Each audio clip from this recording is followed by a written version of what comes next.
Hey guys, how are y'all doing? Alfredo Lewis here at our studio here in Beverly Hills, California. Super excited to be collaborating with my dear friend and brother Philip Wolff here today, who's gonna be on cut and I'm gonna be on color. I'm gonna be demonstrating for you guys today TZ open air free painting 2-pointed balayage. I'm gonna be doing a zigzag pattern. I can't wait for you guys to see it. We're really going for a sun-kissed, beautiful summer look on our lovely guest today, who's actually a level 1. So I'm gonna go for like a very cherry cola, very natural look. I can't wait for you guys to see it. You know, for those of you that know me on Instagram, I love doing those videos. I'm sure that you enjoy them. I'm really wanting to do something new and exciting for you guys, longer form videos, tutorials, and really walk you guys through the step-by-step of what I do and give you guys more. Check it out. I hope you guys like it. The last time I got a haircut was about 2 years ago before my son was born. I'm just gonna let them do their thing with my hair. They're the best in color, they're the best in cut, so I'm just gonna trust them to do what's best for me. All right, color. Let's talk color. Mom makeover, even though you do not look like a mom, but we're gonna go with that. So I see something that I love, and tell me if I'm right or wrong. Virgin hair? Pretty much, yes. It's never been touched. You are like a needle in a haystack for me, so I love this. Keeping in mind though that you are busy and you're a new mom, I want to do something that's not too much upkeep for you, that looks beautiful, that the grow out's going to be great for you. So what I'm thinking of doing is doing something that's called open air balayage, but I want it to be very blended with your roots. So what I'm going to do is I'm going to do TZ balayage. I'm going to tease your hair. I'm going to go in a zigzag pattern starting in your nape, working my way all the way up to the front. It's going to have like a very, almost like a sombre, like a soft balayage, like blended, and then I want to tone you. And you're gonna definitely pull a little red. I don't want to go red, but I want to embrace the natural warmth in your hair. I think it's gonna go really pretty with your skin tone. So I'm thinking of doing almost like a chestnut, cherry cola almost. Really, really soft sun kiss, like you've been out, you know, running around on the beach, yeah, for weeks, and you have this gorgeous sun-kissed hair. So how does that sound? Amazing, I love it. I think it'll be good for Philip and I, the way that we work together. Sometimes he'll cut first. I think because he's doing such a change on you, I love what he's gonna do with the cut. I think we'll probably have him cut first, and then I'll come back and I'll do, you know, the color, the highlights, the toner, and then he can come back and shape you at the end and style. I can't wait for everybody to see the finished result. I'm using Light Master today. It's by Matrix, and I'll be honest, I've tried many different lighteners for the technique that we're doing today. And what I like about Light Master is that they have additives. You see I did about 3 scoops, the core lightener, and then I'm using right here, they have a clay additive. They have oil additive if you're doing on the scalp bleach, just the lightener on its own for foil. But since I'm gonna be doing free painting open air, this is Light Master clay additive. I'm gonna be honest with you, I don't really go by the rules. They say to put like a scoop. I start with like just a tiny little bit in there. I'm using 20, basically going level 1 hair today, you guys, and I'm gonna try to do a really beautiful sun-kissed color like we talked about. I used to go with 40 all the time, but 20 has been my jam. 20 is not gonna blast the hair open as much, and you get a nice, soft lightness. I find that the highlights is a much more beautiful, natural tone. Love these brushes by Fremar. I always keep a separate brush. Main mistakes I see people make is their brush gets messy. So let this brush be your messy brush. If it gets messy, I'm gonna try not to. And don't use that one to actually paint on her hair. I try to keep separate brushes, and I keep a wet towel handy. You guys will see, I kind of like as if you're painting a picture. I like to keep my brush clean, I wipe it down, and that way you're gonna avoid bleeding and getting any lightener on parts of the hair that you don't want it to be. So I mix this a lot. If you guys notice, I really like Cool Whip consistency, and I feel like doing those 3 scoops with like maybe that 1/4 to 1/2 scoop of the clay lightener, that was like a win for me. It looks like it's wet enough and it's not gonna dry out. That's what I love about this additive. It gives me control. Some clay lighteners, although they're great, they're built one way, and as you guys know, we all have different mixtures. The way I mix may be different than the way you mix. This is what works for me. Let's just get a little taste. Well, just kidding, you guys. Don't try that at home. We know we don't want to do that. That could be a little bit detrimental. Now we're going to get into our application. So I want this to be a really natural look. So I'm going to get in and tease the hair, and then I kind of do a V. So if you notice, this is my pen. So what I'm doing is I'm just putting that right on the tip of my brush. And then once I get that V, I'm going to come in, really need tension, and paint. Saturation is really key, you guys. The main thing I see people doing when it comes to this kind of technique is I feel like they get a little bit afraid. Saturation is really key with this. So I'm gonna come in, go to my next section. Remember I told you guys I wiped the brush. I like both of these brushes, this Pretty Little Ombre brush and the one by Fremar, really depending on what I'm trying to achieve. I'm gonna get a little more saturation in the back here. So I'm gonna use the pretty little ombre one, and when I work my way up to the front, I may switch to that thinner Framar around the face.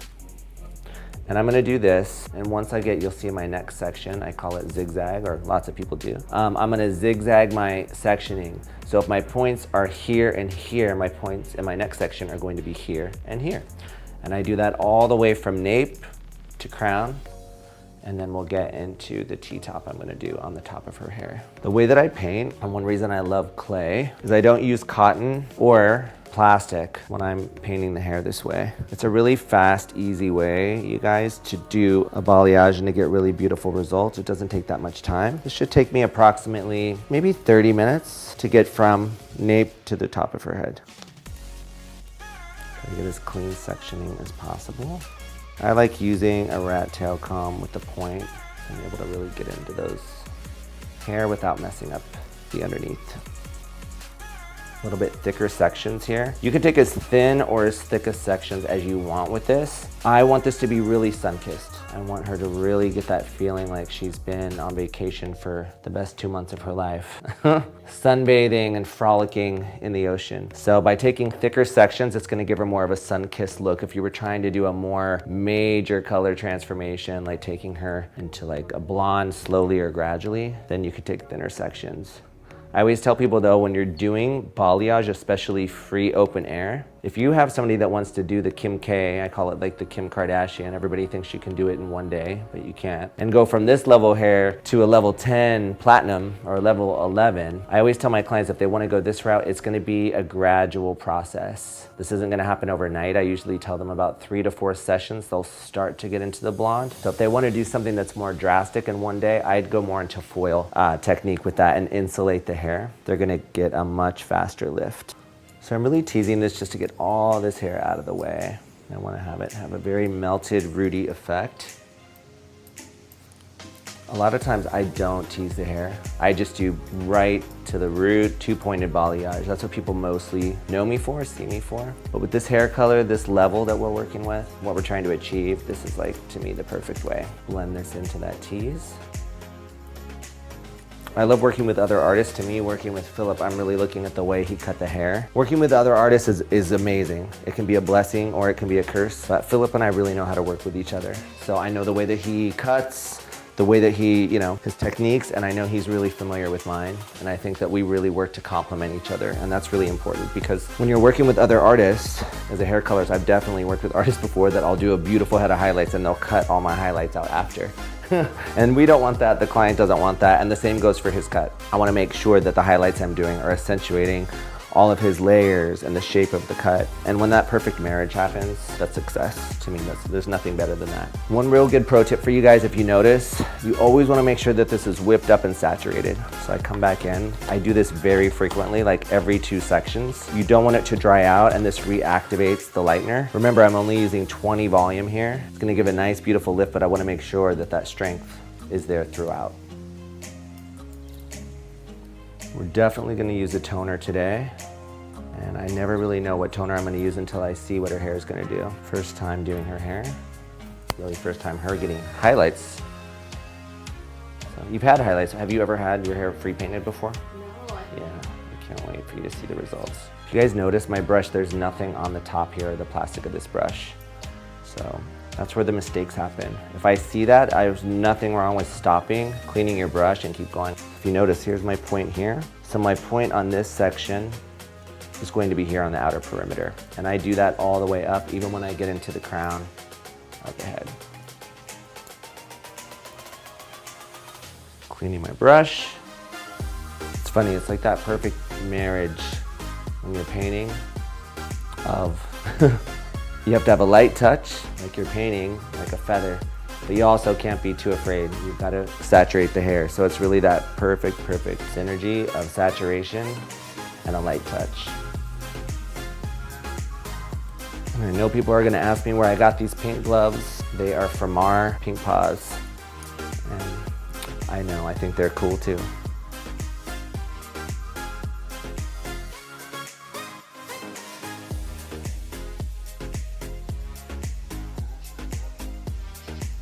Okay, as you see now we're here in the front. I've already done these underneath pieces here, and my kind of doing a half moon sectioning here. Everything here was back doing that 2-pointed balayage. Now that I'm at the front, I'm going with the shape of her face. So if you notice now, coming down, and I kind of have a half moon section here, and I'm doing the same zigzag, just in a different direction. And see how this was all zigzag right here? So the placement's really simple. This is a really simple way to get really beautiful balayage. I want this to be going towards her face because this is the way she's going to be wearing her hair. I can already see some of Philip's amazing layers here, and I just really want it to accentuate the amazing cut that he did. I cannot wait for you to see. And I gotta be honest with you guys, this is the first time I've used this brush. I usually use the Famar brushes. They're amazing brushes. I've been using it partially, but this is a shout out to Pretty Little Ombre. You guys follow her on Instagram. These are her brushes. And I'm getting like a really, really smooth blend. You know, your tools are everything when it comes to hair painting. Really when it comes to everything. Your cutting, styling. To me, tools are the key. And this is just really giving me a nice, smooth glide. Got my saturation there. Clean hands. Activate. It's really just kind of a dance. Remembering those things and keeping it consistent throughout. Keeping my brush clean. Hope you guys are liking my tips and tricks. I'm just trying to answer your questions, things people ask me a lot. Why don't I use cotton? How do I get away with not using plastic? So hopefully all these tips and tricks will help you guys in the salon. You notice here, just be really mindful because Philip's got this really cool layer right here. I want to make sure. So then you can bring your hand, I'll just use it as a paddle. And you guys see, I keep this pretty, you know, I want to keep the depth in the hair. So I do that because I want to keep the depth. So all my highlight is on the outer end of the hair. When you're insulating or putting hair in foil, you're actually highlighting the entire hair. You're going inside the cuticle and lifting the hair, taking out all the melanin. When I'm doing this, I'm highlighting just the top layer of the hair. So it gives a much more natural effect. Up here, I really could have done one giant one, but I chose to do two smaller ones. So I'll give her a little bit lighter, much more subtle. I definitely want it to pop. I want it to be beautiful, natural, but I do want it to be a little bit more noticeable. You could also go back and forth with this. If you're a little bit slower or newer to hair painting, I would suggest going side to side, but I'm pretty fast with this. Like the side's probably taking me 5 to 7 minutes. So I just chose to work my way from bottom to top. But you could go back and forth if you wanted from left to right. Also, sometimes you'll see when I rinse, I'll check the hair. If I feel like this side's lighter, I'll rinse this off first. Just go section by section. Believe it or not, a lot of my clients fall asleep when I'm painting on their hair. I think part of it's just the repetition. And then also, a lot of my clients are moms. So I feel like this is like that one time that they get to come in and get away for a minute and just do something really relaxing for themselves, you know? With Philip, I feel like they fall asleep when he's blow drying more. So blow dry. But I take it as a compliment. So those people are like, oh my God, my clients are like, oh, I'm so sorry I fell asleep. I'm like, oh, that's shows me that you're comfortable with what I'm doing. Okay guys, process time, super excited. I cannot wait for this. I'm guessing I'm gonna watch her hair, but I'm assuming about 20 minutes is all we're gonna need to process this. I wanna give her just a really nice, beautiful, like maybe 2, maximum 3 levels lift, and then we're gonna tone her. So I have a feeling what I'm gonna use, but I just wanna see how her hair turns out. I can already see in the back that her hair is lifting really nicely, but this is just a really simple way, you guys, to give beautiful highlights. I think the whole process took me maybe 30 minutes to apply, 20 minutes to process, and then our toner will be about a 10-minute processing time. Stay tuned, and we'll see you at the bowl for that toner. Okay, time to rinse. Super happy. You guys see that right there? It lifted exactly where I want it to be. I just really was looking for like I said earlier, 2-3 levels of lift. Looks like we achieved that here. I make it so even if I didn't use a toner, it wouldn't look necessarily bad per se, but obviously we want to use a toner to get it to that perfect tone that we want. So I'm just gonna rinse really thoroughly, and then I'm going to mix our toner. And we'll check in back with you guys, and I'll give you my formula and technique for the toner. You don't necessarily have to, but I like to untangle the hair because I'm going to be toning her hair now. And I really want the hair to have a nice smooth canvas for me to apply my toner. I'm using the Hairy Josh tangling brush right now. But any detangling brush will do. Now we're doing our toner. You can do a tin brush and bowl. I like to use a bottle when I do my toners. I decided to go with 6RB, 3/4 of an ounce, with 1/4 ounce of 6NB. Really working it through here. I added a bond builder to my lightener. I don't know if I talked about that earlier. I always use a bond builder. I love B3 Brazilian bond builder. It's oil-based, not water-based, so I like that. So I was able to use that 20 volume developer on her today and not have to lower the developer strength and get my full lift. I also added it to my toner. That's why I brought it up right now. Rebuilding the bonds of her hair, kind of like giving her a treatment while I'm doing the toner, and it's also gonna give better color retention to this toner, more shine, and I find that toners usually fade rather quickly. So when I put a bond builder in this, it's a little trick. They usually last for an extra 2 to 3 weeks. It's what my clients tell me when they come back. So this is gonna give her that perfect tone. I'm gonna watch it. Whenever I do toners, I watch the hair really closely, but usually it's about 10 minutes. Sometimes I'll leave it on more, but I'm pretty quick with my toners. So honestly, for the average client, I would say that you could probably get through this full service in about 90 minutes max from start to finish, styled and out the door, if you're really focused. It's just a really great, easy way, especially for that client that's just looking for that little boost in their hair of highlights. Sun-kissed look. And they say more is more when it comes to my toners. I have some left, so I might as well just get it in there. We're gonna let this process for about 10 minutes, and then we're gonna give her back to Philip so that we can see the finished look and style. And she's gonna take a nap. And I'm gonna take a nap too. Hopefully I wake up.